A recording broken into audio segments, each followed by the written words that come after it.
now joined by my production assistant, and you'll hear her or see her in the left corner of the screen here.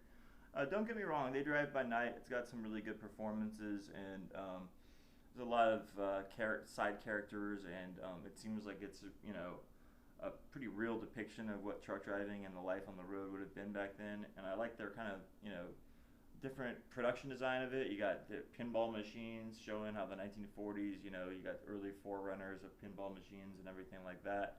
And you got to get to know kind of the prices. I think they get a whole steak for 30 cents or something in the movie. Maybe that was a lot back then. I'm not sure. A little bit before my time.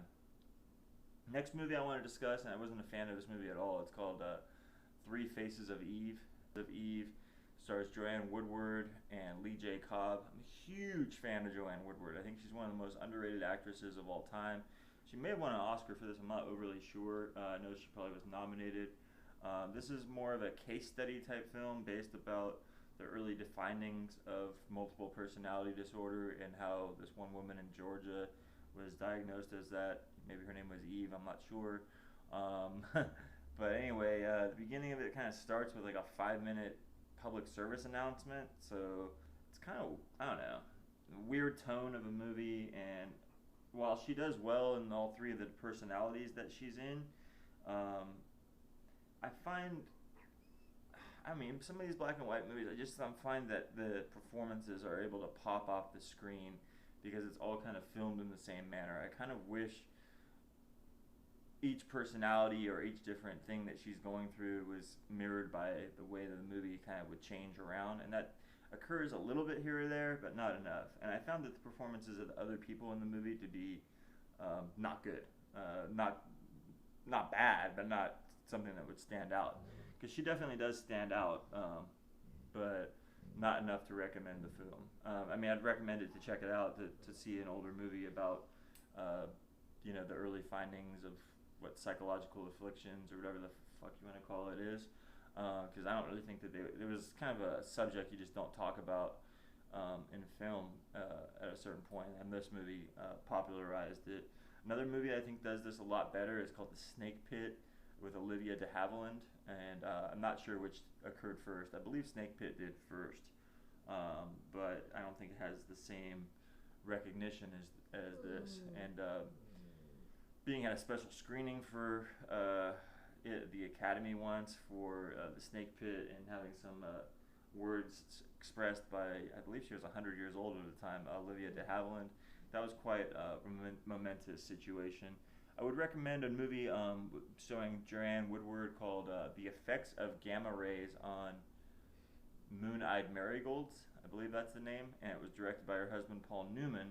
In the late 60s, early 70s. Probably one of the best movies you'll ever see. If you really want to get through that movie, it's in color, and it's called The Effect of Gamma Rays on Moon-Eyed Marigold, something to that effect, one of the longer titles.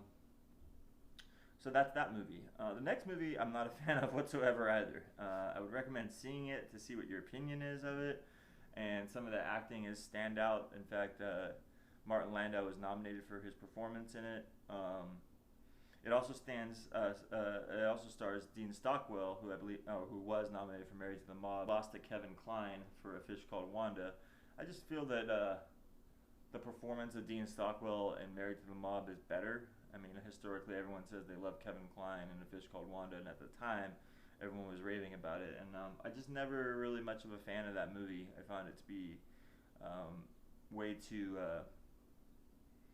something. I don't know. And I love Michael Palin. I'm watching Michael Palin's Sahara documentary that he did for BBC.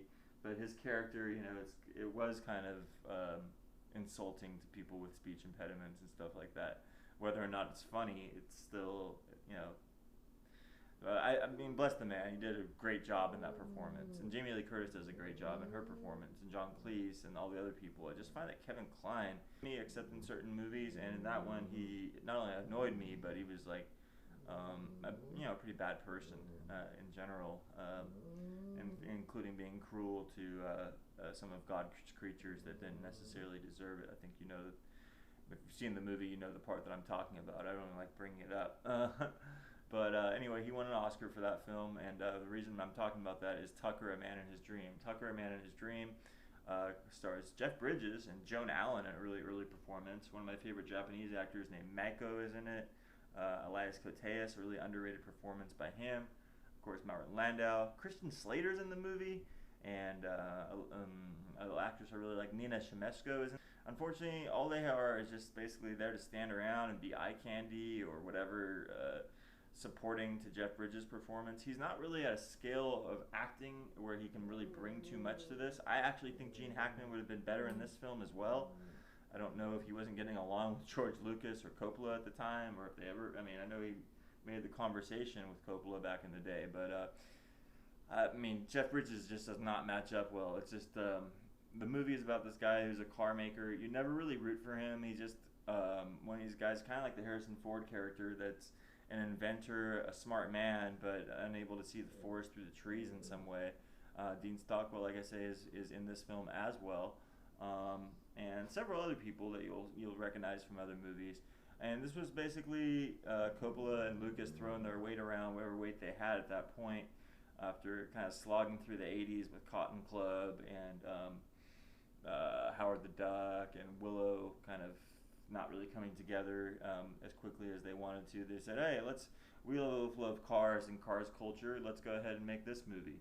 And they made it, and boy, it's not very good. Basically, everyone's just kind of playing dress up and going through the beats of the movie. It's like, hey, the car's going well. Hey, the car's not going well. Hey, the car's going well. Hey, the government's shutting us down. Hey, the government's not shutting us down. Hey, the government's going to shut us down. Hey, the car's hitting the market. Hey, the car flops. Hey, blah, blah, blah, blah. And obviously, we don't know what a Tucker car is nowadays because it wasn't successful. So you can relate to the struggle of an independent car maker. I guess Tesla and all these different companies that we can say in today's modern times are trying to test boundaries.